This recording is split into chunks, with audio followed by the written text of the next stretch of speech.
Hello and welcome to this series of videos on complex numbers. Okay, so we will be looking at all basic introductory properties of these numbers. Now, the first few questions that come to students' minds when they hear complex numbers for the first time are the following. So I have made a list of 4 questions which I will try to answer in this video, and then we will go into more details from the next video onwards. Okay, the first question is, what are they? So it says in the name itself, complex numbers. So they are some kind of numbers.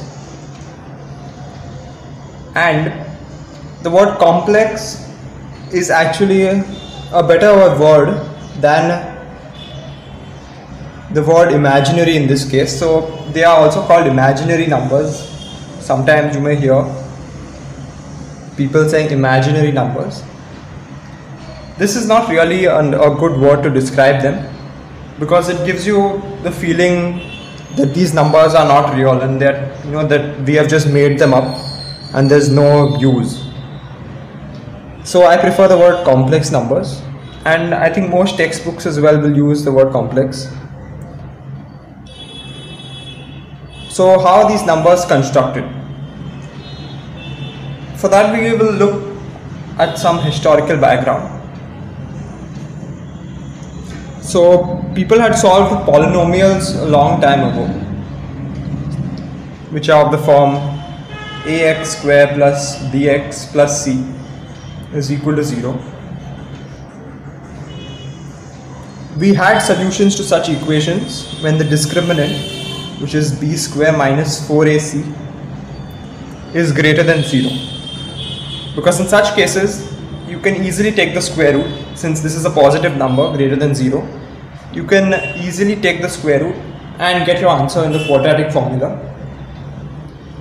But when this is less than 0, so when b square minus 4ac is less than 0, that means it's a negative number, your quadratic formula looks something like this. So minus b plus or minus the square root of some negative number divided by 2a.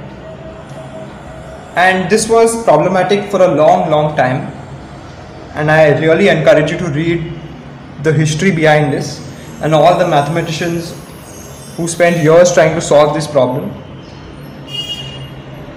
So there's a negative number here basically, and I mean people were stuck, because what do you do with this? How do you take the square root of a negative number? If you look at the real numbers, you have, let's say, minus 1, minus 2, minus 3, maybe 3.5, 0, pi, minus 7 by 8, 18. So if you look at any real number and you take its square, it's always positive. Minus 2 square is 4, minus 1 square is 1, minus 3 square is 9, and similarly pi square is a positive number, and all these numbers are positive. 3.5 square is also positive, 0 square is 0. So you don't find any negative numbers here. But here, if you need to take the square root of a negative number, it's simply impossible. So if you have a number, let's say x less than 0, and x square is a negative number, let's say minus a, this does not make much sense at first, because this means that x is equal to the square root of a negative number, and this is simply not possible, as we have seen here. The square root of any number, or rather the square of any number, is always positive. So mathematicians had to invent, or rather they discovered, the theory of complex numbers. Now let's look at the form of these numbers. They are of the form a plus bi, where a and b are real numbers. So they come from the set of real numbers. So they could be anything, including 0, minus 1, minus 3.5, 10, anything. And I is this new character which we call the square root of minus 1, of minus 1.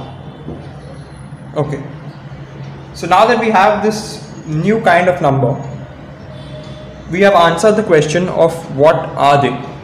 They are numbers of this form, where I is equal to the square root of minus 1. Now is the second most important question that students have in their mind. Is such a thing allowed? So if you have some question, some equation where no possible values are a solution, as we saw before, can you just invent a new character like this and give it some ridiculous, frankly, idea like this and say that this is the answer? At first, this seems like a very strange thing to do. This is a letter after all. What is the value of I? Other than the square root of minus 1, which itself does not make much sense. So the question of is this allowed is a really deep question. And if you pursue higher mathematics, you will likely study something called ring theory, which is a very interesting subject in which this question is also answered.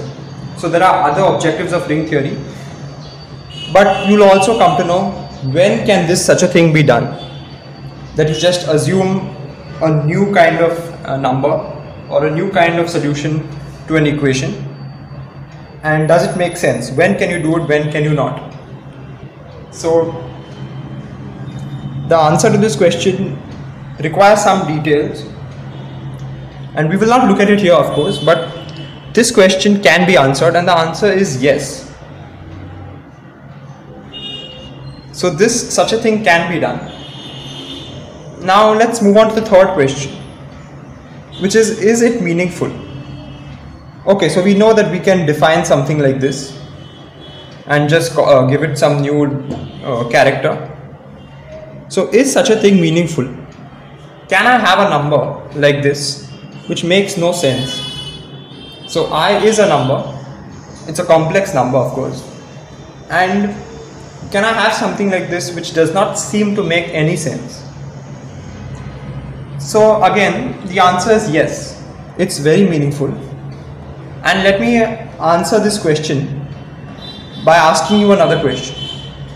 Let's look at the equation x plus 1 is equal to 0. Now I want you to find the solution to this equation rather. What is the value of x such that x plus 1 is equal to 0? Now I presume that since you are studying complex numbers, this is a fairly straightforward question. The answer is minus 1.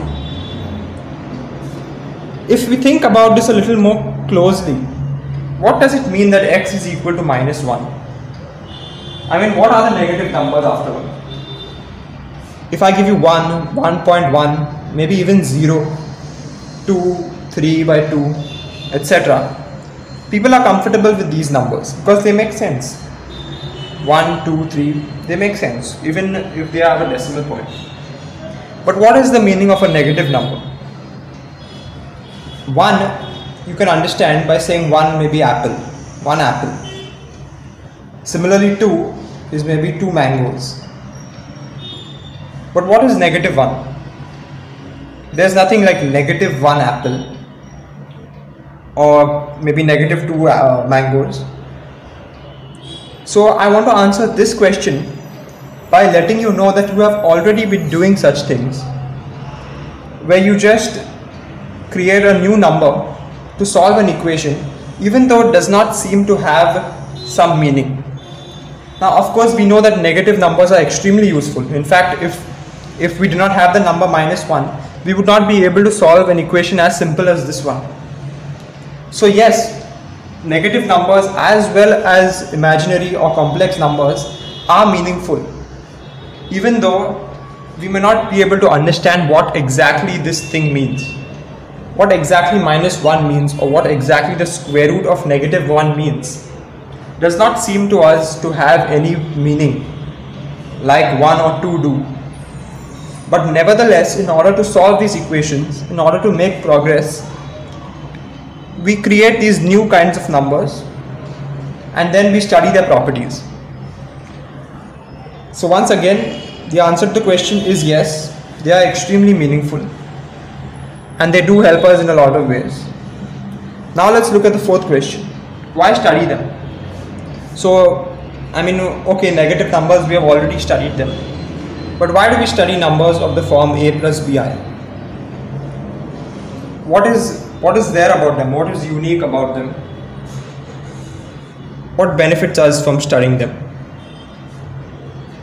Okay, now if you have studied physics, maybe high school physics, which involves electricity, circuits, we have probably studied Phasor diagrams, where we use I all the time. In physics and in electrical engineering is generally called J, but it's the same thing, the square root of -1. So you use this all the time in physics when you're studying electricity, the flow of current. Also in higher physics, in quantum mechanics especially, imaginary numbers, complex numbers form the heart of quantum mechanics. In fact, most of physics after 1920 would not even be possible had not the properties of quantum mechanics come into play. They are there all over physics, and one may even argue that they are inseparable and they are fundamental to our universe. They are in fact maybe even more meaningful than real numbers. They give us the full picture, because real numbers are just complex numbers. Real numbers are just such numbers where b is equal to 0. So you would have a plus 0i, or I is also called iota, the Greek letter, is equal to a. And since a was a real number, as I mentioned before, a and b are real numbers. That shows that any real number is just a complex number where the second half b is equal to 0. So if you look at it in terms of sets, we have that real numbers are a subset of complex numbers, and this is how we denote complex numbers. So it's a C with a line. So actually everything that you have been studying about real numbers is also applicable, and is actually, we generalize it a little more for complex numbers. So that means things like addition, properties like addition, subtraction, multiplication, division, we will see all these same operations for complex numbers as well. But the only difference being that complex numbers get much more interesting because of this property, that the square root of -1 is I, and this makes all the difference. And from next time onwards, we will study all the great properties of complex numbers, and then we'll be able to get a clearer picture of why they are so important. So I hope you got something from this video, that yes, they are allowed, they are meaningful, and they are important. So here I'll end the video on complex numbers. Don't forget to like, share, subscribe if you enjoyed this video, and also subscribe for future notifications on this series on complex numbers and also many other topics. Thank you. I'll see you in the next one.